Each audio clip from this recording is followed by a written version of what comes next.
Lideramos el camino de la opinión pública y buscamos que la cultura del debate alcance consensos y soluciones a los problemas de nuestro país.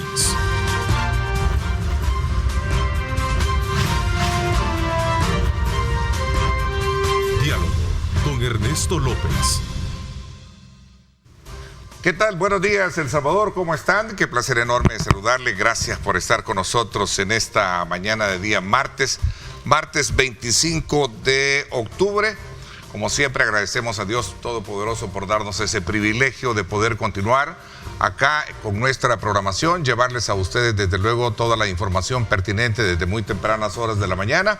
Y ahora vamos en esta hora y media a desde luego hacer análisis pertinentes de temas que son muy importantes para que usted pueda conocer sus puntos de vista y así enriquecer su pensamiento crítico. Así es que bienvenido. Hoy vamos a hacer una evaluación acerca del trabajo que está haciendo la Fiscalía General de la República en el marco del régimen de excepción y la estrategia misma que tiene el gobierno para el combate de la delincuencia en el país. Quiero darle la más cordial bienvenida al licenciado Rodolfo Delgado, Fiscal General de la República. Fiscal, bienvenido, gracias. Qué gusto tenerlo acá esta mañana en el programa. Buenos días, Ernesto, y un saludo a la población salvadoreña. Sin duda alguna, aprovecho como siempre invitarles a que nos formulen sus comentarios, sus preguntas. Recuerden, @diálogo21, @Neto López Radio, son las dos cuentas que están ahí disponibles en la parte inferior de sus pantallas para que nos escriban y puedan dar sus puntos de vista con relación a los temas que vamos a abordar esta mañana. Bueno, quizás voy a comenzar un poco con algo que ha venido ocupando el espacio en las redes sociales. Entiendo que ya se habla de la captura de la detención de un policía en el escenario deportivo el pasado domingo en Santa Ana, fiscal. Parece ser que hubo una situación en la que se generaron un pleito y hubo como una exagerada forma de utilizar la fuerza policial. No sé cuál es la lectura o la investigación que se tiene hasta este momento. Bueno, sí, se dio un incidente durante un partido de fútbol que se dio en el estadio de Santa Ana entre agentes de la Policía Nacional Civil junto con aficionados de uno de los equipos que estaba en la contienda. Lo que sucedió es de que... FAS Alianza, ¿va? FAS Alianza. Sí, FAS Alianza. FAS Alianza. Entonces, de hecho que ya le voy a contar también todas las cosas que sucedieron en la periferia de ese encuentro. O sea, no solo fue ahí, sino que también es normal encontrar afuera también esto, ¿no? Exacto. Entonces lo que sucedió es de que el agente policial pues proceden a intervenir a una persona. En ese momento se caldean los ánimos de los otros aficionados que estaban con él y se da un conato de lucha, se van a los golpes. Y posteriormente, todos los que participan en esa trifulca son detenidos por la Policía Nacional Civil. Entonces, ellos han sido remitidos actualmente a la Fiscalía General de la República. Nosotros estamos indagando, tomando las entrevistas necesarias para determinar el grado de responsabilidad de cada uno de los detenidos. Posteriormente, dentro del término de la flagrancia de las 24 horas, se detuvo a uno de los agentes que intervino en el incidente. También estamos haciendo una investigación objetiva en torno a esta persona a fin de determinar si el agente obró, digamos, con alguna causa de justificación, es decir, había algún cumplimiento de deber. Una provocación, una falta de respeto al orden. O incluso portar algún tipo de arma contundente que es, en teoría, lo que dio origen a un procedimiento de requisa que le iban a hacer a la persona. Entonces, claro, los ánimos se caldean y se da todo este incidente. Nuestro deber es hacer una investigación objetiva, son las instrucciones que se han girado. Vamos a tomar en cuenta los términos de ley, pues para deducir las responsabilidades correspondientes. También hay que mencionar algunos aficionados e incluso los agentes policiales resultaron golpeados y todo eso va a ser tomado en cuenta. Bueno, son situaciones que sin duda alguna son condenables desde todo punto de vista, ¿verdad? Sobre todo porque cuando uno visita un escenario deportivo se supone que es para poder alegrarse, es para poder disfrutar de lo que es un escenario deportivo y no de tragedias de esa naturaleza, ¿no? Sí, porque incluso hubo posterior al encuentro, hubo unas agresiones que se dieron en contra de un microbús en el cual viajaban unos niños. Unos jóvenes. Sí. O niños o jóvenes. Eran de ambos, okay. Tanto niños y jóvenes. Entonces les quebraron los parabrisas al microbús en el cual viajaban. También en un car wash, unos aficionados de uno de los equipos pasaron lanzando piedras y quebraron los parabrisas de unos vehículos automotores. Entonces, todo ese tipo de situaciones son las que nosotros tenemos que investigar. Y también un llamado a la ciudadanía para que evite involucrarse en este tipo de situaciones. Hay que mencionar, actualmente la Fiscalía cuenta con más tiempo para realizar las investigaciones y no queremos pues que innecesariamente la gente pase detenida por situaciones que básicamente se basan en la intolerancia. A ver, estamos superando una situación crítica de delincuencia que ha venido teniendo el país en los últimos años, pero estamos entrando y viendo, y lo recojo de lo que vemos en las redes sociales que pasa frecuentemente en nuestro medio, el tema de la intolerancia. También vimos el caso de dos, bueno, este solamente es uno de muchos casos de intolerancia en la calle, entre un motorista del transporte colectivo y un vendedor de verduras, ¿no? Un pícaro, ¿verdad? Sí. Que por cierto terminaron reconciliados, creo. Sí, terminaron abrazados en los tribunales de justicia. Sí. Entonces creo que ese tipo de situaciones que se da en el momento, bueno, cuando principalmente con el tráfico que se genera en el Gran San Salvador, creo que eso ha ido provocando una escalada en las acciones. En las acciones violentas de parte de la población. Precisamente ese es. Sí, pero intolerancia es una cosa que, salud mental, no sé realmente. Bueno, al final reconocen que eran un poco que andaban acalorados por el estrés del trabajo, ¿no? Es correcto. Es intolerancia esto. Sí, bueno, y eso es lamentable. Ambas personas dejaron de trabajar varios días, dejaron de producir, de llevar sustento a sus familias, precisamente por un momento en el cual se caldearon los ánimos. También hubo otra serie de situaciones en las que se dieron una serie de accidentes de tránsito, en el cual incluso se vieron vehículos volcados en diferentes arterias, y que eso también pues es un llamado de la Fiscalía General de la República a respetar y que no se va a tolerar, me imagino, ningún tipo de situaciones como esta, porque eso que usted está mencionando, señor fiscal, me trae a colación hacer una pregunta. ¿Qué investigaciones hay con relación a esto que puede considerarse como una especie de moda, de reto, de irse en contrasentido? Porque es curioso ver de 3 o 4 casos recientemente, ¿no? Sí, principalmente en la zona del Escalón, la zona Rosa, Santa Elena. Sí, Monseñor Romero. En la Monseñor Romero. En primer lugar, en los casos que se ha dado esta situación, bueno, hay presencia de ingesta de alcohol de parte de los conductores. También hay que mencionar que la Policía Nacional Civil está actuando con la seriedad debida y de forma inmediata. Entonces, y también debo decirlo, que las disposiciones del régimen de excepción nos dan ahora mucho más tiempo para poder ahondar en las investigaciones.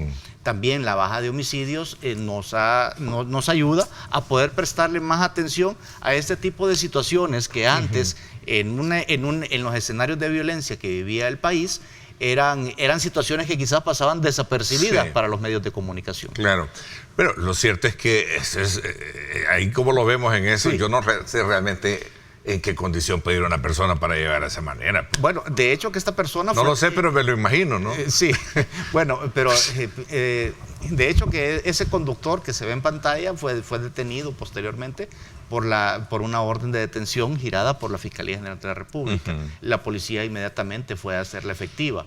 Entonces, al final, pues es una persona de clase media, un profesional que creo que en algún momento perdió el rumbo y pues cometió esa acción. En un momento se viene, y el peor del caso es poner en peligro a la otra persona. Sí, así es. Fiscal, bueno, entremos un poco ya a ver ese trabajo articulado que ha venido desarrollando la Fiscalía junto con el Gabinete de Seguridad. y sé de la manera más articulada con la que se está trabajando. Entiendo que, por cierto, esta madrugada, hubo 2 nuevos operativos fuertes. Sí, es correcto. Cuénteme un poco, en el occidente, y entiendo que aquí en la zona paracentral, ¿no? Así es. Bueno, uno se desarrolló en el departamento de Cucatlán, el otro se desarrolló en el departamento de Aguachapán. El que se desarrolló en Cucatlán básicamente iba en contra de 41 miembros de diferentes organizaciones criminales que se dedicaban a cometer asaltos a los usuarios del sistema financiero. Es decir, estas personas estaban ya bastante organizados en cuanto a ubicar a las potenciales víctimas, posteriormente les daban seguimiento y luego procedían a robarles los dineros. La mayoría de estos fondos provenían de préstamos bancarios, es decir, existía un desembolso en efectivo de parte de la institución financiera y posteriormente procedían a seguirlos hasta interceptarlos. Uno de los casos que se resolvió es el de una maestra de la ciudad de Cojutepeque que fue de hecho asesinada por estos sujetos, es decir, por robarle la cantidad de aproximadamente de $2.600. Pues hubo, me imagino, algún tipo de resistencia en el momento y la maestra fue asesinada por disparos de arma de fuego a escasos 240 metros de la delegación policial. Entonces, esto sucede más o menos en el mes de mayo del año 2021 y en este momento estamos dando respuesta a ese caso y a otros que se dieron en la zona paracentral del país. Otro caso similar al de la maestra fue el de un agente policial entiendo que fue en Santiago Nonualco, que también él venía de retirar dinero de un préstamo bancario y fue interceptado por estos sujetos. Es decir, era una estructura que ya tenía algún nivel de organización y que pues de no detenerla en este momento se iban a convertir, o más bien son el germen de las futuras bandas que estamos tratando de contener, de que vuelvan a salir a flote a raíz de todas las acciones que se están realizando. Hay una sobrecarga del trabajo de la Fiscalía, sobre todo régimen de excepción, operativos que también son competencia directa de lo que es la actual estrategia de seguridad que tiene el gobierno, ¿cierto? Sí, bueno, existe una sobrecarga de trabajo. Ahora bien, esta sobrecarga de trabajo es para bien de la sociedad salvadoreña. Actualmente la Policía Nacional Civil ha detenido poco menos de 56.110 personas. Entonces, estas personas nosotros las hemos presentado a los tribunales, hemos elaborado más de 1.400 solicitudes ante los tribunales de justicia y actualmente tenemos más o menos 50.000 personas que ya han sido presentadas a los juzgados. Ese dato es importante. De los 56 de todo el régimen, los 50.000 ya están procesados. Ya están procesados. Okay. Es decir, siempre llevamos nosotros un desfase respecto a la policía, debido a que en cuanto son capturados, en virtud de las disposiciones del régimen, tenemos 15 días para presentarlos ante los tribunales. Okay. Sin ese tiempo que nos da estas leyes aprobadas por la Asamblea Legislativa, creo que sería muy difícil procesar a esa gran cantidad de personas. Creo que nosotros como fiscales estamos para colaborar con la Policía Nacional Civil y estamos precisamente para tratar de en algún momento separar a todas aquellas personas que pueden haber sido detenidas por algún tipo de error. A la fecha se han liberado... ¿Es expedito esto? Perdona que lo interrumpa. ¿Sí? Es expedito, me refiero, es de manera muy puntual ese proceso de indagación, porque a la par de eso recojo un poco la denuncia de sectores que opinan que se están haciendo capturas de personas que son inocentes, ¿no? Bueno, entonces este es un debate que se genera en el entorno de esto, ¿no? Bueno, ¿qué respuesta hay para ello, no? Se lo explico de la siguiente manera. En primer lugar, por medio de un ejemplo. de las 41 personas que se giraron orden de detención durante la madrugada en el departamento de Cuscatlán, la mayoría de ellos ya estaban detenidos en virtud de las disposiciones del régimen. Estos son nuevos delitos que se les van acumulando.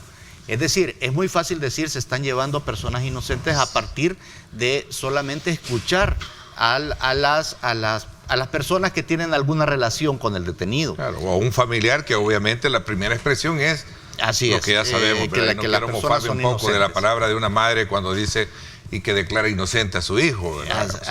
Sí, es correcto, pero también nosotros en lo que nos basamos es en las investigaciones que nos proporciona la Policía Nacional Civil. Entonces, con ellos estamos actuando de manera coordinada para tratar de ser lo más objetivos posibles. Si hay personas que no tienen que ser presentadas a los tribunales, con la misma solvencia, creo que los fiscales tienen la solvencia para y las instrucciones para dejar en libertad ¿Y qué determina eso? ¿La investigación basada en referencias? En los indicios, en la falta de indicios antecedentes que puedan existir o obrar en contra de una persona. Es decir, hay que tener en cuenta algo. El plan control territorial no inicia junto con el régimen. Es decir, el régimen de excepción ya es una consecuencia de cada una de las fases previas del plan control territorial. El plan control territorial para lo que es útil o para lo que fue útil y lo continúa haciendo es para conocer el funcionamiento, conocer quiénes son los miembros, conocer los territorios en los cuales operan cada una de las organizaciones criminales. Es decir, prepararnos, fue el paso necesario para prepararse para lo que se está viviendo en este momento, que es básicamente la aplicación de las disposiciones del régimen de excepción, en el cual ya sí se empieza a ver la operatividad de la Policía Nacional Civil, la operatividad de la Fuerza Armada, para ir deteniendo a todas las personas de las cuales ya se poseía información en virtud de las fases previas de este plan. Ahora bien, este plan control territorial, nosotros consideramos desde la Fiscalía General de la República que es adecuado para combatir el tipo de delincuencia que estábamos viviendo aquí en el país, porque históricamente nunca se había visto una estrategia que lograra una reducción tan drástica en el delito de homicidio. Y de igual forma, cómo eso ha ido afectando la incidencia de los otros delitos, los de contenido patrimonial, los delitos que más afectan a los salvadoreños. Ahora, todo esto pasa por, como usted bien dice, ¿verdad? En un proceso de articulación que viene desde el Plan Control Territorial y sus etapas, ¿verdad? Así es. Viene un marco legal que le faculta actuar de manera mucho más inmediata para hacer, digamos, la ubicación de delincuentes, ¿no? Así es, sí. Que al grado de tener la cantidad que se tiene hoy en día y el proceso y el, digamos, el trámite de proceso judicial de la cual me mencionaba, ¿no? Sí. Resultado es ahí a la vista lo que tenemos en cuanto a las encuestas que lo dicen, la población percibe muy bien lo que se ha hecho hasta este momento. Sí, mire, bueno, hay que considerar que el liderazgo del presidente Nayib Bukele es necesario para lograr articular a cada uno de los actores que de alguna manera estamos en el territorio. Entonces, porque esto fuera imposible sin la comunicación adecuada que existe actualmente entre la Fuerza Armada con la policía con la Fiscalía con el Ministerio de Justicia y Seguridad e incluso el Ministerio de Justicia y Seguridad con la Asamblea Legislativa para ir presentando poco a poco. Y el sistema judicial. Los proyectos de ley y el sistema judicial que de alguna manera pues ha respondido y ha atendido a cada una de las peticiones que se le están haciendo en el marco de la ley. Porque ese era uno de los grandes problemas que la población misma, cuando en cualquier lugar encontraba a usted este planteamiento. Bueno, ¿de qué sirve que se lo lleven si a la vuelta de la esquina salen? Y salen más envalentonados. Sí, lo que sucedía es que hubo un cambio en cuanto a cómo se percibe que actúan este tipo de delincuencia. En primer lugar, son grupos organizados y están exclusivamente para cometer delitos, no están para realizar pues actividades sociales o para incluso, como mencionan otros periodistas, para ejercer algún tipo de control social. O sea, el único control social lo debe de ejercer el Estado dentro del marco de la ley. Decir, por ejemplo, de que las pandillas eran un mal necesario en nuestro país, eso, discúlpeme, es algo que yo jamás voy a compartir.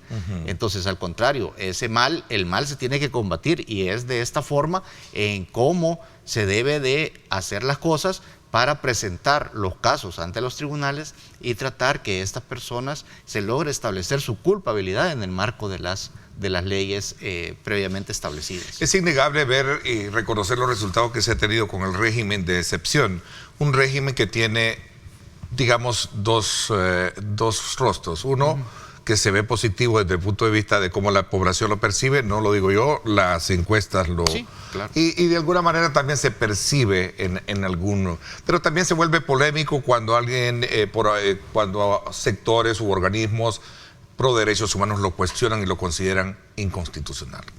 ¿Qué piensan? Mire, en primer lugar que y creo que lo que estos organismos cuestionan es precisamente la etapa en la cual nosotros nos encontramos en este momento. Pero, por ejemplo, cuando se desarrollaban las otras etapas del plan control territorial y que los casos, digamos, estaban siendo presentados en la manera tradicional, por decirlo de alguna manera, no existían este tipo de cuestionamientos. Es decir, cuando, por ejemplo, a la vuelta de la esquina teníamos a homicidas, teníamos a pandilleros que cuando cumplían 2 años de prisión, inmediatamente era sustituida la detención provisional. Entonces, considerando incluso tiempos en los cuales, a mi criterio, no tenía que ser de esa manera el conteo de los días.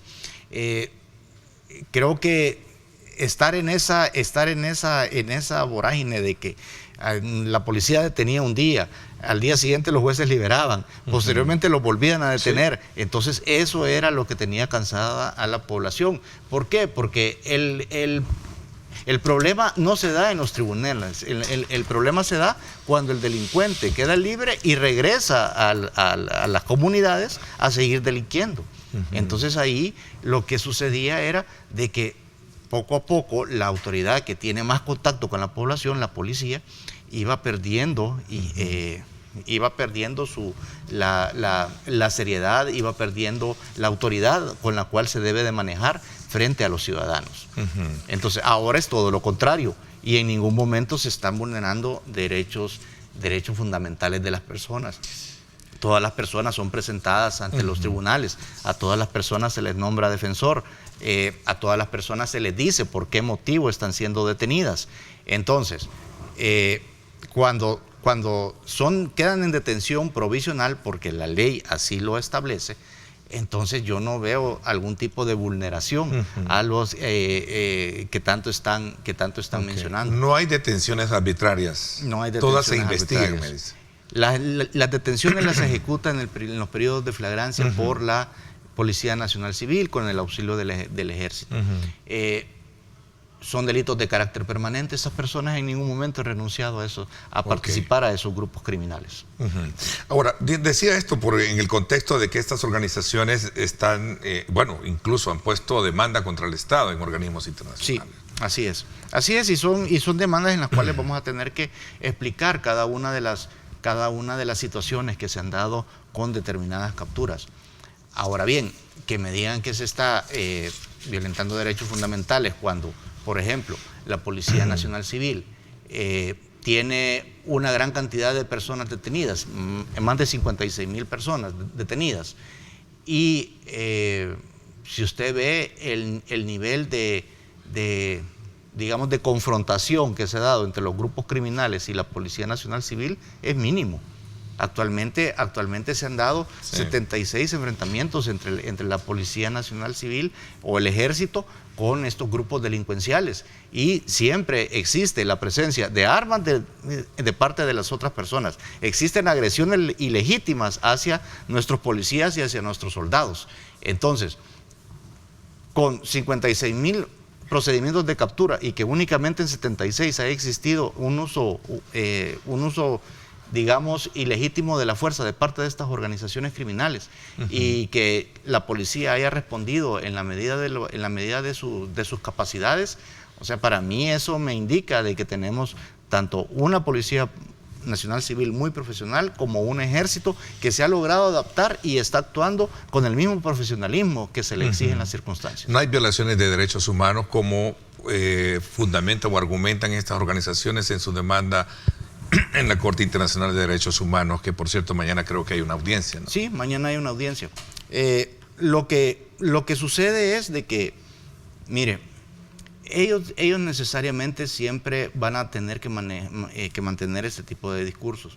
Ahora bien, se empezó a mencionar una serie de circunstancias, por ejemplo, fallecidos en el interior de centros penales. Actualmente la Unidad Fiscal Especializada de Investigación de Homicidio está realizando las investigaciones de cada uno de esos casos y oportunamente vamos a dar a conocer los resultados. Lo que sí le puedo adelantar es que a este momento llevamos más o menos el 50% de los casos de esas muertes en centros penales, y no se ha establecido la existencia de delito alguno. El resto están todavía en investigación. Estamos tratando de dar una respuesta a cada uno de esos hechos, más sin embargo no son situaciones que nosotros vamos a presentar los resultados de un día para otro. ¿Por qué? Porque hay procedimientos que tenemos que respetar, hay diligencias que tienen que realizar los fiscales para establecer cada una de las circunstancias que rodearon el fallecimiento de una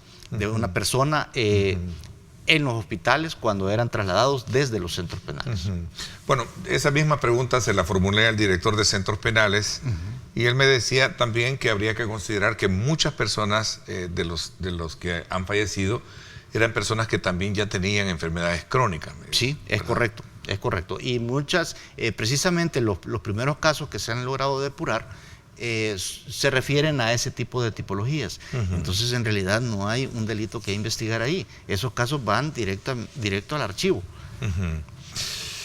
Bueno, sin duda alguna el énfasis de todo el trabajo que se está haciendo articulado con el Ministerio de Justicia, Policía, Fuerza Armada, tiene que ver con la desarticulación de estos grupos de pandillas. En el pasado, sin duda alguna, esto fue un punto muy cuestionable que ha llevado desde luego a conocerse procesos judiciales contra funcionarios por haber establecido aspectos que tienen que ver con treguas, ¿no?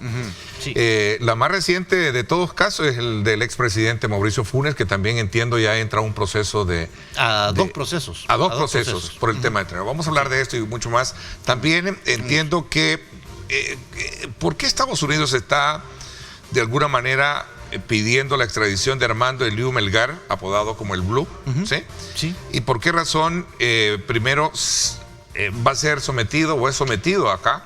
Ya compareció. Ya compareció ante los tribunales, sí, y no en los Estados Unidos. Vamos a hablar de esto y otros aspectos elementales que ha tenido el tema de la efectividad en los procesos de investigación, el desmantelamiento de grupos delincuenciales y otros aspectos que se han dado en torno a el régimen de excepción y el trabajo de la Fiscalía. Por supuesto, vamos a hablar también del tema de presupuesto, que creo que es importante que el Ministerio Público tenga las suficientes herramientas para poder, que toda la vida ha sido como una deuda histórica también, ¿no? Que sí, se le exige y se le da poco, no sé cómo está ahora. Claro. Vamos a hablar de eso cuando regresemos. Sí. Son las 6:58 minutos. 6:58 minutos. Vámonos a la pausa y regresamos con estas imágenes de nuestra ciudad capital para que usted tenga una mejor apreciación de cómo está la mañana de este día martes y cómo está este importante sector del monumento a ¿sí? ¿Es el monumento al sabor del mundo?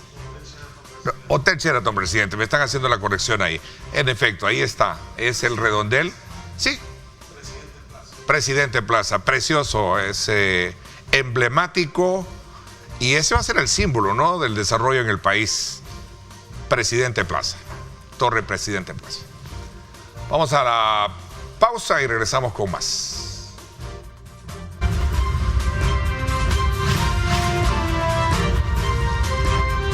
Diálogo con Ernesto López. Continuamos conversando con el fiscal general de la República. Decía de que hay un antes, sí, hay un antes y hay un después del tema de la delincuencia, ¿no? Sí, y esto antecede, sin duda alguna, a un tema que ha venido incluso a presentar ante tribunales a funcionarios públicos por el tema de treguas, ¿no? Sí, es correcto, es correcto. Bueno, anteriores administraciones de la Fiscalía iniciaron investigaciones en contra de la, digamos, de algunas personas vinculadas a la administración de Mauricio Funes Cartagena en el Ejecutivo. Entonces, actualmente muchos de esos casos habían quedado archivados a un nivel judicial, es decir, se habían presentado las acusaciones, más sin embargo, como las personas no estaban detenidas, no estaban vinculadas al proceso, no estaban presentes, entonces los casos se detenían en esa etapa del proceso. Entonces, con las reformas que se aprobaron y principalmente aquellas que facilitan el procesamiento de las personas declaradas rebeldes o que están ausentes durante el proceso, entonces ahora pues las instrucciones que se han girado a los fiscales es que se empiecen a sacar todos esos casos. Todos esos casos tienen que empezar a realizarse las audiencias, los procesos tienen que continuar hasta que lleguen a una sentencia, sea esta absolutoria o condenatoria. El más reciente del caso Funes, hablábamos antes de irnos Sí, de hecho que ya fueron presentados cargos, ¿no? No, es decir, ya... Cargos ya los tenía. Ya se programaron las audiencias, Okay. Ya hay fecha para que se realicen las audiencias.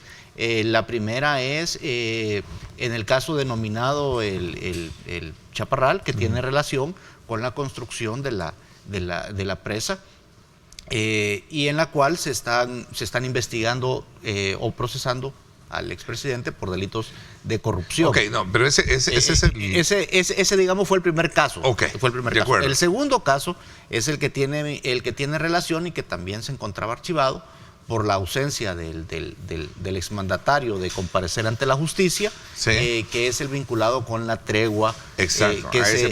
desarrolló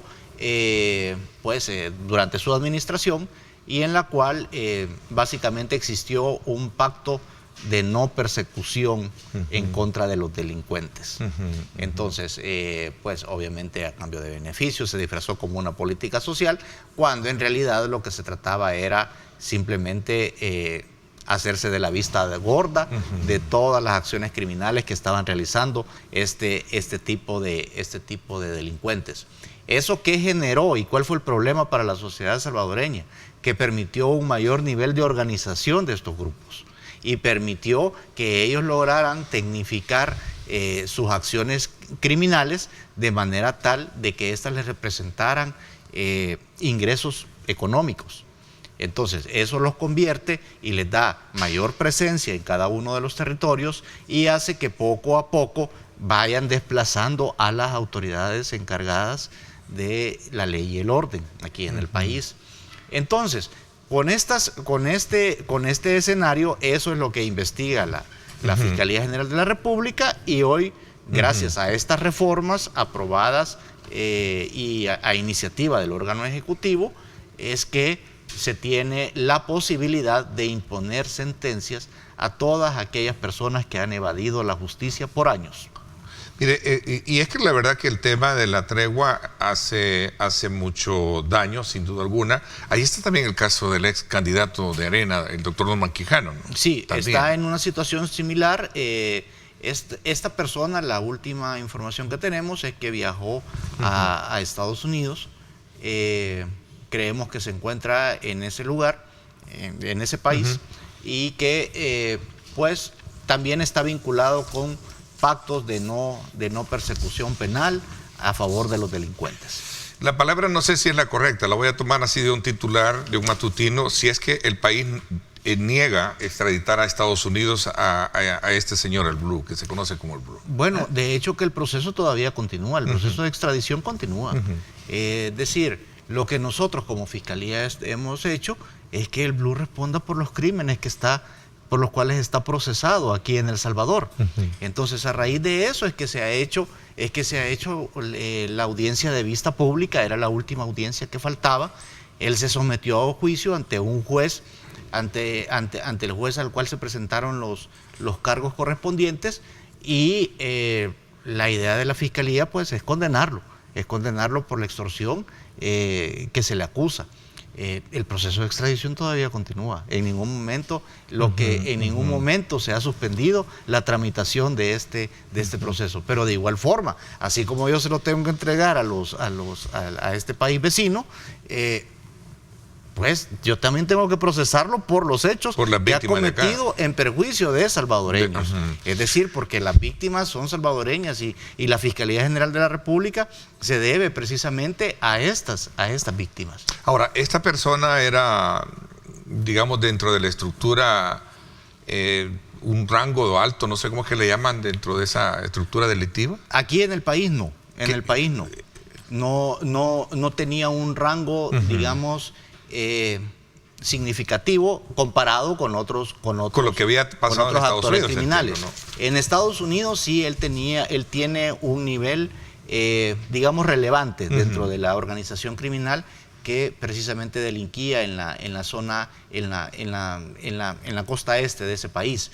Ahora bien, incluso esta persona, cuando es deportada, porque esta persona fue enviada en 2 ocasiones a nuestro país.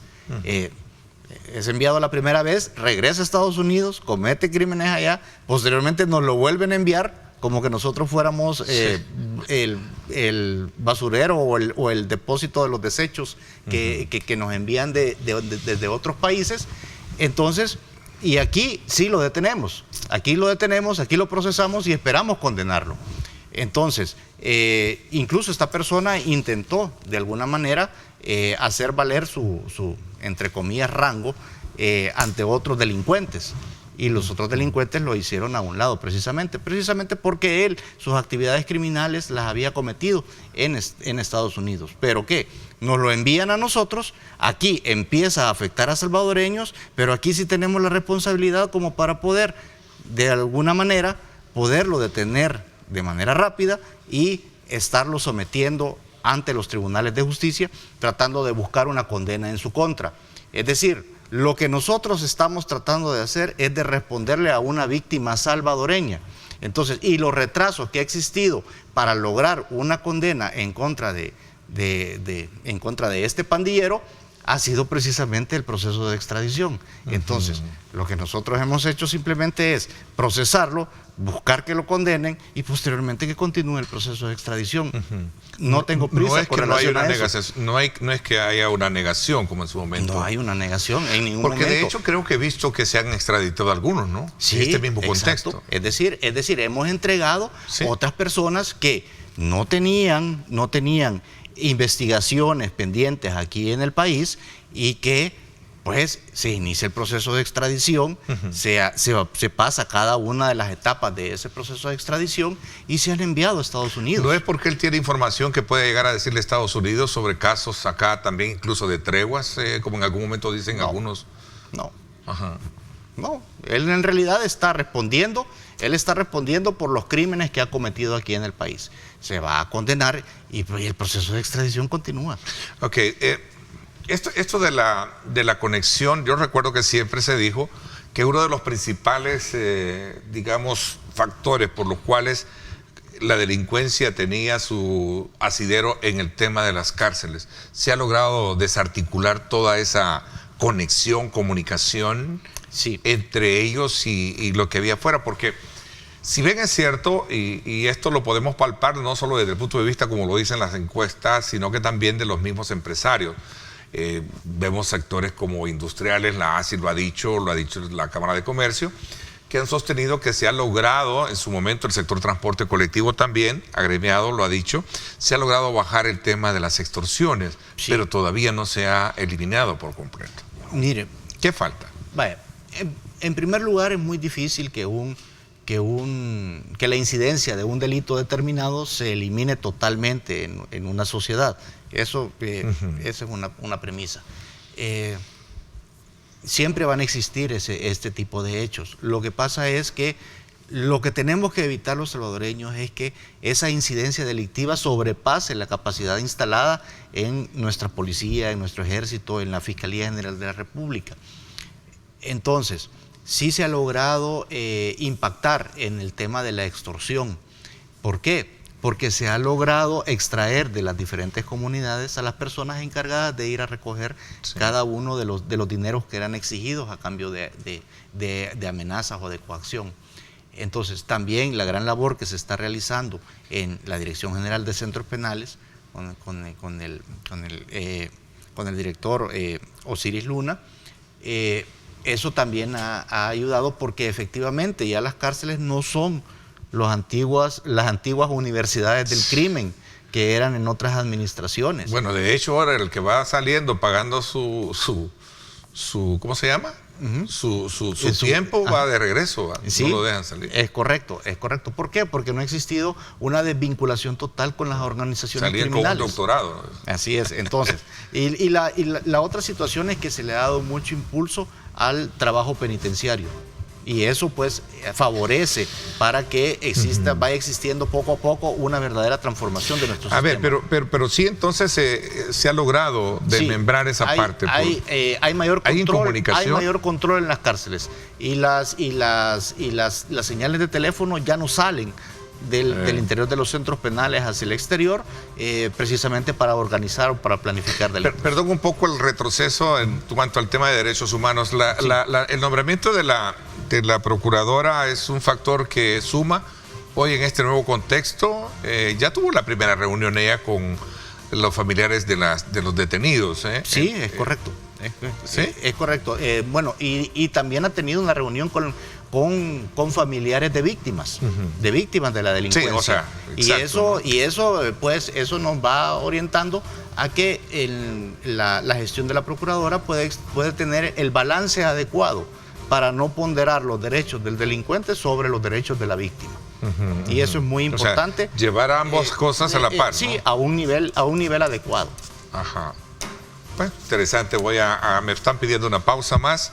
Regresamos porque todavía nos quedan temas sobre la mesa. Gracias por estar con nosotros. 7:15 minutos.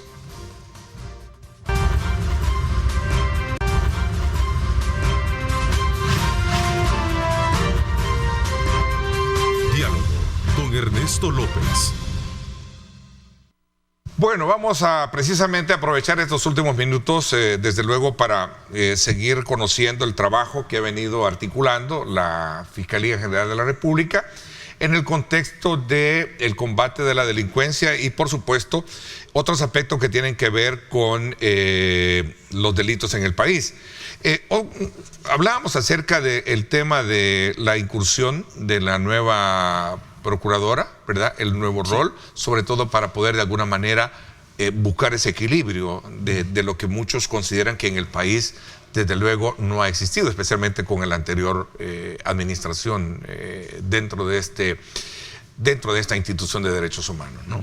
Sí, bueno, quizás en primer lugar la señora procuradora a mí me parece que es alguien con muy buenas intenciones. Precisamente creo que es alguien que va a venir a sumar a todo el esfuerzo que se está realizando en el Gabinete de Seguridad para tratar de llevar tranquilidad a los salvadoreños. Es una persona que conoce la institución, de hecho ya la dirigió, y aparte de eso tiene todas las credenciales, creo, académicas y que le han dado la práctica de estar en ese cargo para poder realizar una excelente labor. Creo que ella en algún momento ha mostrado pues el balance necesario como para, así como ha recibido, creo yo, a los parientes de los detenidos, también ha hecho reuniones con los parientes de las víctimas de la delincuencia. Y eso es una muy buena señal de parte de ella, y también pues es un apoyo para la labor que desarrolla la Policía Nacional Civil, el Ejército, la Fiscalía General de la República, en el cual se exponga con objetividad la labor que se está haciendo, que es simplemente eso, combatir a los criminales. A ver, si bien es cierto, se ha hecho un énfasis en cuanto a trabajar para eliminar o combatir el tema de la delincuencia, que ha venido siendo a lo largo de la historia quizás el principal problema que los salvadoreños hemos tenido, y lo han dicho las encuestas. Yo he sido siempre, enfático en ello.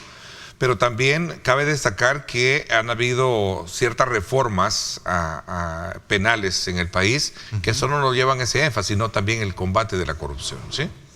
Sí, bueno, en primer lugar, creo que todos los salvadoreños observaron en los años pasados, en las administraciones pasadas, que la Fiscalía iniciaba acciones principalmente por delitos de corrupción y que a la vuelta de un par de días, pasados unos días, los acusados habían evadido la justicia, se habían ido del país, habían conseguido asilo, habían conseguido nacionalidades de otros estados. Entonces, y quedaba esa sensación de que esas personas nunca iban a ser procesadas, nunca iban a enfrentar un juicio, cuando en realidad ellos habían renunciado expresamente a ejercer su defensa material. Entonces, la primera de las reformas hizo precisamente eso, logró romper con aquel esquema que venía desde el Código de 1998, el Código Procesal Penal, en el sentido de que los procesos se detenían al momento de la audiencia, al momento de la presentación de la acusación, si la persona no estaba detenida o no estaba ligada al proceso. Entonces, actualmente se vuelve más o menos a la tendencia que existía en el anterior código, en el cual lo que se buscaba era solucionar el conflicto con la ley. Entonces, y lo que se busca es imponer las sanciones que corresponden a sus actos a aquellas personas que han decidido evadir la justicia, que han decidido no presentarse a los tribunales. Entonces, ¿qué es lo que sucede? Se va a realizar un juicio con todas las garantías, garantizándoles la defensa técnica a estas personas que decidieron ausentarse y decidieron no enfrentar la justicia. El caso es muy en particular el caso de Chaparral, ¿no? Ese es uno de tantos, pero por ejemplo, aquí hay otra serie de acusaciones. Por ejemplo, tenemos otro expresidente que también está acusado, Salvador Sánchez Serén está acusado, el grupo familiar de él también está acusado. Esas personas están ausentes. Entonces, lo que busca el Estado es que se logren imponer las sanciones correspondientes a sus actos. Y si en una vista pública los jueces deciden que estas personas no son responsables, pues ya va a quedar plasmado en una sentencia. Eso contribuye a la seguridad jurídica en nuestro país. Entonces, con este tipo de reformas también tenemos que pensar que se le van a aplicar a los homicidas que también han decidido huir de la acción de la justicia, homicidas que tal vez se han trasladado a otros estados. Entonces, pero es preferible buscar a una persona a quien ya se le impuso una condena, ya que ya se comprobó su culpabilidad en juicio, que pase a engrosar la lista de los más buscados o como la quieran denominar a esas órdenes de captura, y que vengan a cumplir sentencia cuando sean capturados, a tener que andar buscando personas para tener que volver a repetir juicios. Las anteriores leyes lo que nos obligaban era a realizar hasta 2, 3, 4, 5 veces, las veces que fuera necesaria, una misma vista pública. Y eso implicaba que las víctimas, que los testigos, que todas las personas que tenían de algún modo algún tipo de relación con el proceso, tenían que rendir diferentes testimonios cada vez que se iba capturando a uno de los delincuentes que había decidido no enfrentar los procesos. Entonces, eso es lo que va a ayudar al sistema de justicia en general, a descongestionarlo, a que la gente sienta de que el sistema de justicia le está respondiendo de una manera más efectiva y rápida. Ser procesados en ausencia, esa es la esencia del punto central que estamos hablando. Así es. Ya una vez que se impone la sentencia, entonces al que quiera seguir prófugo, pues simplemente se le aplica la prescripción de la pena. Tiene que pasar el término de la pena más una cuarta parte más para que esta persona pueda alegar esa prescripción de la pena y regresar aquí a nuestro país, si acaso no es capturado en otros estados. Las reformas que amplían de alguna manera el trabajo de la Fiscalía sobre el tema de las escuchas telefónicas también es otro tema que está haciendo ruido a algunos sectores desde el punto de vista de que se piensa de que se están dando demasiada especies de como volviéndolo como demasiado abierto para hacer hacer prácticas ilegales en esto, espionaje político, etcétera, etcétera. No, la verdad que no, la verdad en ningún momento. Quiero ver. Porque hoy va como potestad también, no solo sino para el jefe de la unidad de esta sección, ¿no? Sí. Según la reforma que estaba viendo. No, pero eso es una cuestión de naturaleza administrativa y se lo explico así en breve.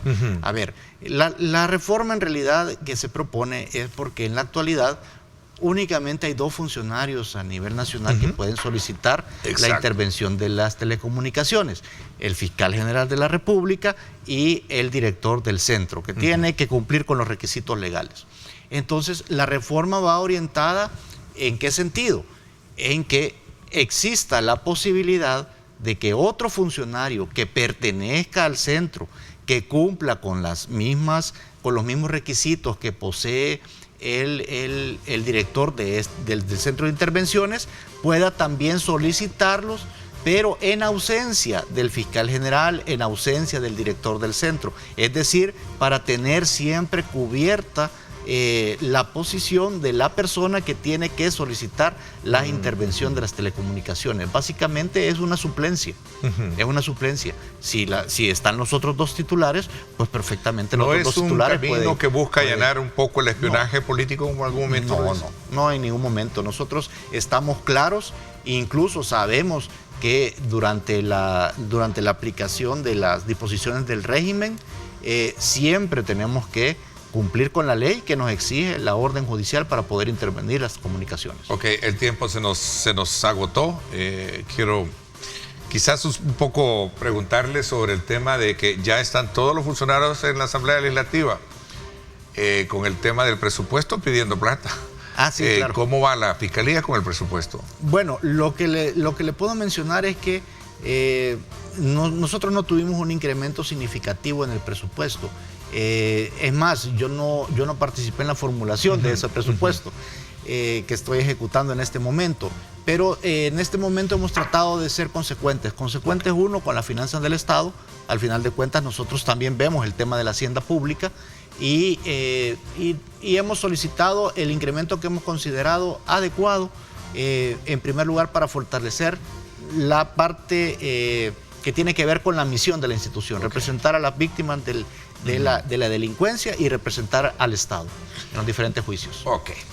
Quiero agradecerle el que me haya acompañado esta mañana y nos haya dado parte de su tiempo en su agenda y conversar con el país sobre lo que se está haciendo en cuanto al combate de la delincuencia y el acompañamiento que como el Ministerio Público tiene frente a las acciones y la estrategia que se mantiene actualmente frontalmente contra el crimen en nuestro país. Gracias por haberme acompañado. Muchas gracias, Ernesto. Te agradezco. Un saludo a la población. Muchas gracias, le agradezco a usted. Nos vamos a la pausa, 7:31 minutos. Seguimos con el análisis del tema de la seguridad en el país desde la perspectiva de nuestro invitado, el criminólogo Misael Rivas. Estará con nosotros también en la segunda parte del programa. Vamos a la pausa y regresamos con él. 7:31.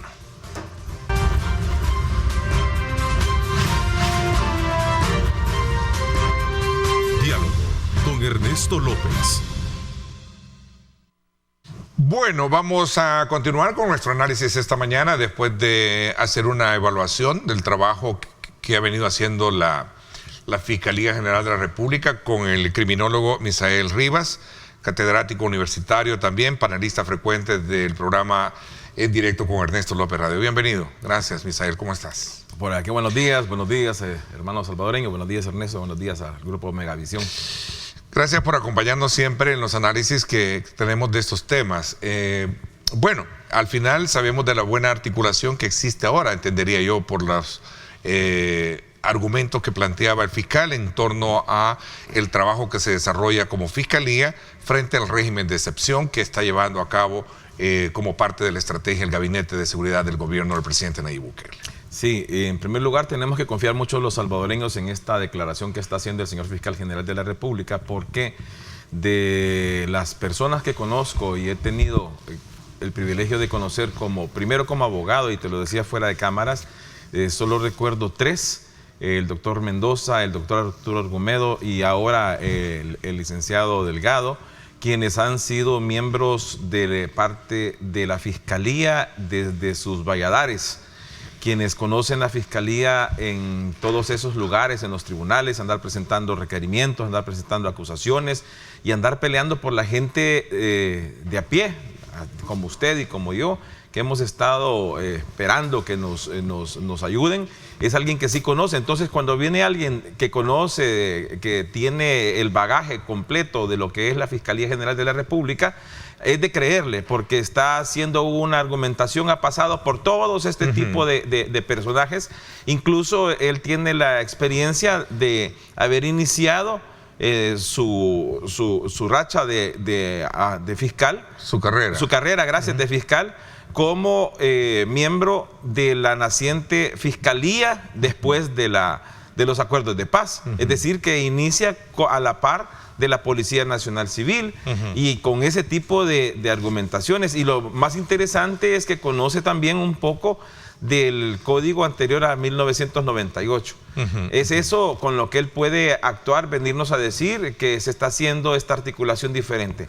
Me pareció muy bonito que le explicara al pueblo salvadoreño el por qué razón estamos no retrocediendo, sino que retomando la justicia en una manera diferente, ya que el código, creo que teníamos antes del 98, que es el que nosotros conocíamos, el código del 74, decía de que no se podía dejar a un lado la justicia, y lo estoy parafraseando porque realmente no lo rezaba de esa manera, sino que era la interpretación, en el cual podíamos ver nosotros que no había tal situación de dejar en el limbo un proceso, sino que este proceso se venía y se continuaba y estaba pendiente la ejecución de la sentencia, que es lo que pasa ahora. Y ahora esto le permite a la persona no irse con aquello de que si me agarran, bueno, la prescripción me va a salvar, porque eso es lo que andaban buscando. Aquí están ahora que esta articulación, hay una condena, hay un cerrar el luto, por ejemplo, en los homicidios. No solamente tenemos que ver lo que es con dedicatoria para alguien, sino que cerrar los lutos de las personas, incluso con los homicidios comunes, con los homicidios de pandillas, con las violaciones. Es decir, esta cantidad, este menú tétrico del crimen está teniendo un cierre para las víctimas. Ahora, esto pasa por examinar lo que contigo hemos tenido acá en televisión, lo hemos hecho en radio, sobre la base de que se está haciendo lo que históricamente debió haberse hecho. Las facilidades de todo esto no solo es la buena articulación que existe hoy en día, sino que también las herramientas legales que se han facilitado. Un régimen de excepción. Tú como abogado, como experimentado también en la materia de seguridad, sabes muy bien que cuando tienes las herramientas necesarias, pues logras hacerlo, ¿no? Sí. Se te facilita todo, ¿no? Así es. Lo que pasa es que el sistema penal salvadoreño y lo que es la investigación real que tenemos en el país, al mantenerle con el Código Penal garantista o humanitario, como se ha tenido, inspirado en lo que son las doctrinas de Argentina, la doctrina española, la doctrina italiana, a nosotros nos presentaba una situación que nos ponía un reto demasiado grande, con una policía diezmada, con una policía que se le había puesto básicamente una caja en la cual se iba a estar manteniendo a una policía educada frente a un pueblo no culturizado en lo que son los derechos. Porque sí es cierto que se debe de garantizar los derechos a las personas, sí es cierto que se las debemos de proteger, pero también es cierto que le debemos a la persona instruir en lo que se necesita. Y esto implica que la persona debe de conocerlos, debe de saberlos expresar, pero debe de saberse proteger a sí mismo y saber que se va a venir a exigir. Por ejemplo, ¿cómo es posible que dentro de un régimen de excepción en este preciso momento se esté hablando de que hay 80 muertos, por ejemplo, y se vaya a hacer una denuncia con una certeza de que todos son culpa de un Estado, a sabiendas que dentro del momento de presentar lo que es el reporte médico de la autopsia va a salir que la persona falleció por una enfermedad terminal que tenía? Si bien es cierto, de los 80 no todos son enfermedades terminales, pero eso hay que depurarlo. Hay que tener mucho cuidado con los familiares porque se están prestando algunos a ser parte de lo que es una mala inversión política en contra de nuestro país, convirtiéndose entonces en un mal salvadoreño. Porque si bien El Salvador está pasando los mejores momentos, también estamos pasando los mejores momentos de tratar de que el salvadoreño sea escuchado y que no caiga en ser mentiroso. Porque cuando el salvadoreño va ante una institución de carácter mundial y miente, el salvadoreño queda mal. A ver, estoy viendo un poco las redes, cómo están interpretando este tema de que hemos abierto desde muy tempranas horas de la mañana con la participación del fiscal.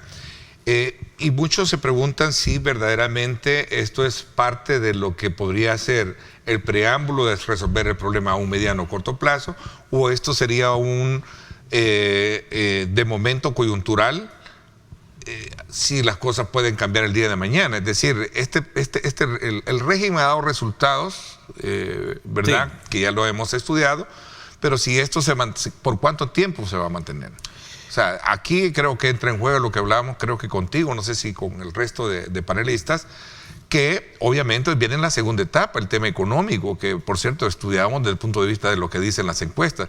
Las encuestas que hemos tenido históricamente han dicho que el principal problema que los salvadoreños se quejan era el delincuente, la seguridad. La seguridad. Se ha resuelto en parte, ¿verdad? Falta todavía, lo reconoce mismo, ¿verdad? Se ha hecho. Y ahora vamos por el tema de la seguridad. Ahí es donde creo que está el énfasis de la... Es más, si en las encuestas nosotros nos hemos fijado bien, dice, por ejemplo, que la seguridad ha caído en tercer término y las pandillas en quinto. La población todavía en la seguridad hacía una subdivisión que eran las pandillas. Ahora ha pasado la economía, pero eso solo lo permite cuando el salvadoreño tiene la oportunidad de hacer una evaluación general de su estatus frente a la población, a la sociedad misma. Y eso es muy importante que nosotros tengamos en cuenta qué es lo que se está opinando, qué es lo que está evaluando. Porque no hemos podido tener, y eso hay que tomar en cuenta lo que dice Ernesto, si antes en la encuesta nosotros decíamos la seguridad primero y era en general, era porque nos estaba ahorcando, nos estaba matando. Ahora que ya tenemos un respiro, ahora que nosotros ya podemos guiarnos, que nos podemos mover, ahora ya empezamos a señalar otras circunstancias, incluso la criminalidad común. Y se nota cuando se pone la seguridad en tercero y las pandillas en quinto. ¿Por qué? Ahí vieron ustedes hace poco que la policía dio efectiva y pronta captura a un señor que andaba asaltando y robando celulares en un autobús. Eso significa que ya se dio cobertura a otro tipo de situaciones comunes en otro país. La seguridad le permite que la economía empiece a tener diferente punto de vista incluso para el extranjero. Entonces nosotros nos podemos preocupar de eso. Que si esto es para mediano o corto plazo, en primer lugar hay que quedar muy claro que se va a llegar a controlar, punto. A controlar como en el mundo entero. Aspirar a que seamos un Noruega, un Finlandia, un Suecia, sí, eso es lo que tenemos que lograr, pero no estamos para hacerlo en 20 o en 25 años, todavía estamos empezando. ¿Cuánto nos llevó este flagelo? Después de la guerra fue que comenzó todo esto. Sí, hemos llevado 29 años. O sea, dejamos la guerra y 30 entramos, años. Dejamos la guerra de guerrilla o guerra de fusiles por entrar a una guerra de carácter criminal, social, con raíces sociales, obviamente. Así es. O sea, no lo puedes negar. Así es. Sociológicamente tiene también una raíz. Es una guerra que lamentablemente todavía hay que revivir a Lombroso y a Enrico Ferri, ¿verdad? Y cuando yo te digo social es el punto medular que tiene que ver con el tema de la pobreza. Y no estoy diciendo que porque es pobre va a ser delincuente. No, para nada. No. Pero que tiene raíces en cuanto al tema de oportunidades también, ¿no? El trabajar con aquellos viveros de jóvenes que lejos de malgastar su energía en cosas innecesarias pueden hacerlo en aspectos que sean meramente productivos. Y ahí está en la dignidad del salvadoreño incluso. Ahí está el énfasis de todo. Me están pidiendo una pausa, 7:46. Gracias por estar con nosotros.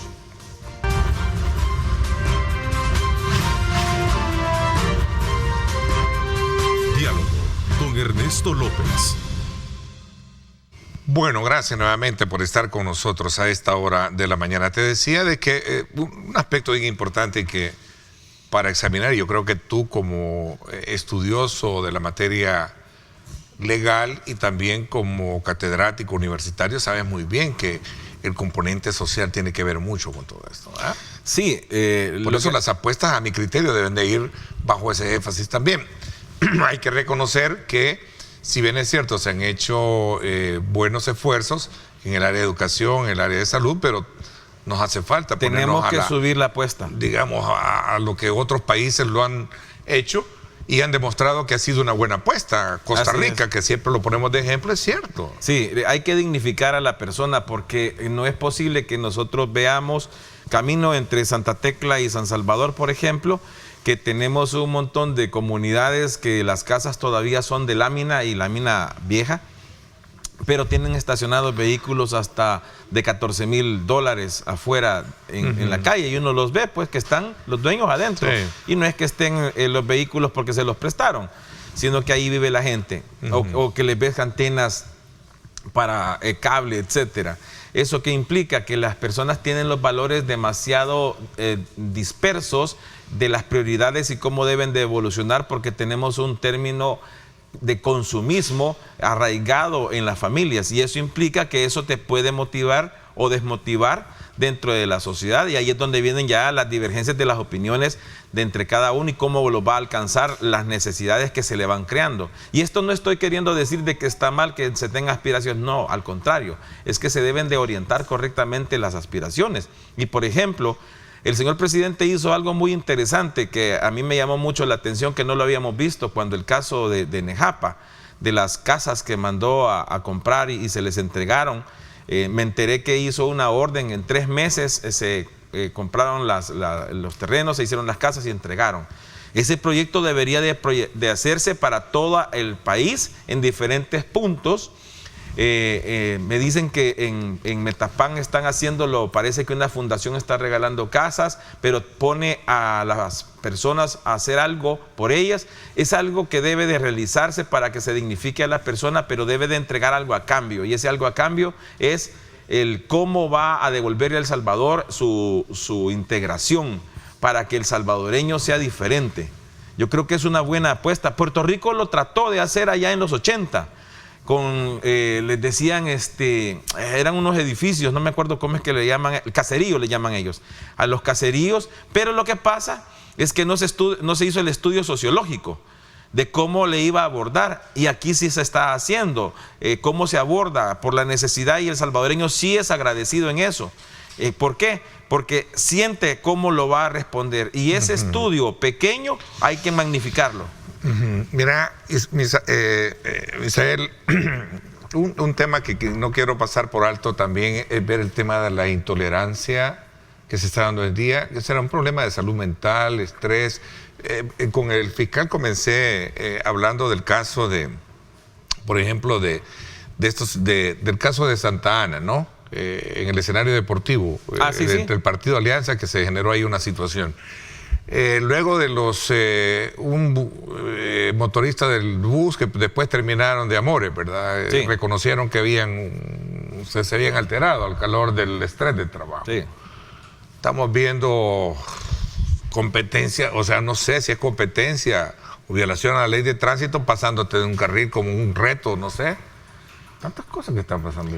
Yo creo que aquí estamos haciendo pleitos algo, en la calle. Sí, vamos a dividirlo. El caso de la conducta de la persona de la intolerancia, eso dentro de la parte criminológica tenemos que ver las zonificaciones de intolerancia que tenemos. ¿A qué se debe? ¿Qué es lo que está sucediendo?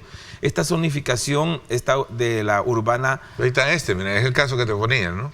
Sí. Y después terminaron de reconciliados, pues. Sí, que... O sea, imagínate darse a golpes por... O sea, no creo que sea bueno. Ahí están, vea, bonitos, ¿eh? Perdón un poco, pero la verdad que no sé. Pero eso tiene una raíz y yo lo quiero ver desde el punto de vista profesional. Sí, aquí lo que tenemos que hacer es el análisis de en qué zona se dio. Primero es la zona. Esa zona tiene que haber un detonante.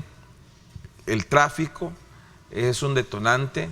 La cantidad de estrés que genera el momento es en el tiempo. El tipo de trabajo que se ejerce es el otro. Y también viene la raíz familiar. Son 4 que he determinado en este momento que van a nutrir lo que es el tipo de evaluación que se puede realizar.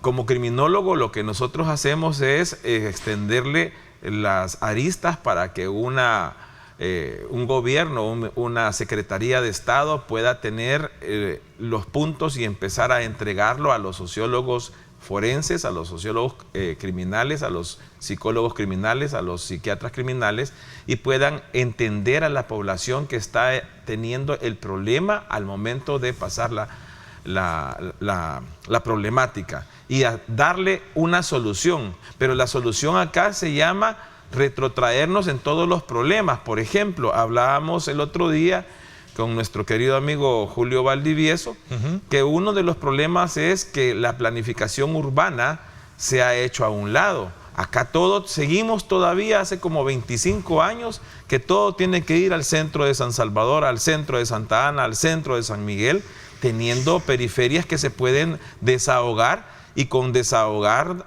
significa desestresar el centro, pero todo lo metemos. Necesitamos otra vez que sea fuerte, por ejemplo, la división de tránsito, ejecutando las órdenes de lo que hay en los paineles. Pero ¿qué piensas del tema de salud mental? A eso voy, porque lo que pasa es que cuando tú venís... Porque lo que tú me hablas es el nivel coercitivo de aplicación de la ley. Sí. Pero es un problema de salud mental. No, entiendo que en la Asamblea Legislativa, y este es un buen punto que yo quiero acotar, entiendo que había una iniciativa para fortalecer esa base de atención vista desde el punto de vista científico o médico. Sí. Pero entiendo que no pasó eso. Pero es que lo que pasa es que cuando tú pones la parte de la coerción, le das una alerta a la persona. Claro. Cuando le das la alerta a la persona y con la alerta no te funciona, ahí es donde te dispara que esa persona sí ya tiene un problema mental que está arriba de lo normal. Por ejemplo, si tú sabes que al pasar frente a un retén policial, si te toman el alcotés y vas a haber ingerido más de 3 cervezas, el alcotés te va a dar arriba de 0.99 y por eso vas a ir detenido y un gran problema, no vas a tomar esa cantidad y no lo vas a hacer. Pero aún con eso, sabes que va a ser eso y todavía en tu mente dice, bueno, ojalá que no me agarren a mí, ojalá que estén ocupados, y no. Esa situación de la evaluación ya es un problema de la persona, a ese hay que atenderlo, porque ese es el que va a causarnos el problema. Ahí es donde vamos a la siguiente etapa. Primero es hacer la advertencia y ahora nos toca ver con los que están. Y tercero, que en el orden no necesariamente va a ser así, es lo que es la prevención a través de todos estos programas. Lo que sucede es que en la prevención y los programas va la educación, y el problema grave es que ahora tenemos una situación tan fuerte que es una bomba que está estallando a cada rato, y que la fuerza policial en la coacción, ya no en la coerción, sino que en la coacción, pueda haber un momento que no va a tener la fuerza para tener el enfrentamiento. ¿Qué es lo que pasó allá en el estadio? La fuerza coercitiva no era tan grande como la fuerza que los atacó, porque al final quedan 3 policías como 10 o 20 fulanos que los rodearon y se asustaron los policías y entonces dejaron a un lado la forma de actuar. Y hasta una gente, había una mujer, 2 hombres, llegó un oficial y después alguien fue el que tuvo la cabeza fría, empezó a explicar. ¿Y qué sucedía? Como platicábamos contigo ayer, la gente corta mal el video y ya manipula la información y no se da todo. Y ahí es donde viene ya lo que es la manipulación de las situaciones frente al mundo, y ahí es donde nos va a ir mal a los salvadoreños. Este es un tema para seguirlo estudiando desde el punto de vista, porque yo creo que el tema de la intolerancia pasa por varios aspectos. Uno de lo que tú mencionabas, el nivel coercitivo de respeto a la ley en primer lugar. Así es. Y segundo lugar también el nivel de atención que se le debe dar a una situación de esta naturaleza. El que es el análisis médico, el psicológico y el social, como tú mismo lo estabas señalando, porque si no hay social no vamos a lograr nada nunca. Definitivamente. Bueno, el tiempo se me fue. Te quiero agradecer como siempre que nos acompañes cuando tenemos que hacer análisis de cierre como el que hemos tenido este día. Gracias. Muchísimas gracias a ustedes y que Dios los bendiga. Gracias. Y te veo el próximo lunes, siempre te escucho en radio, ¿no? Ahí nos escuchamos. Ahí nos vemos, sí. Gracias. Pásenla bien y como siempre recuerden lo más importante, amar a Dios sobre todas las cosas. Lideramos el camino de la opinión pública y buscamos que la cultura del debate alcance consensos y soluciones a los problemas de nuestro país.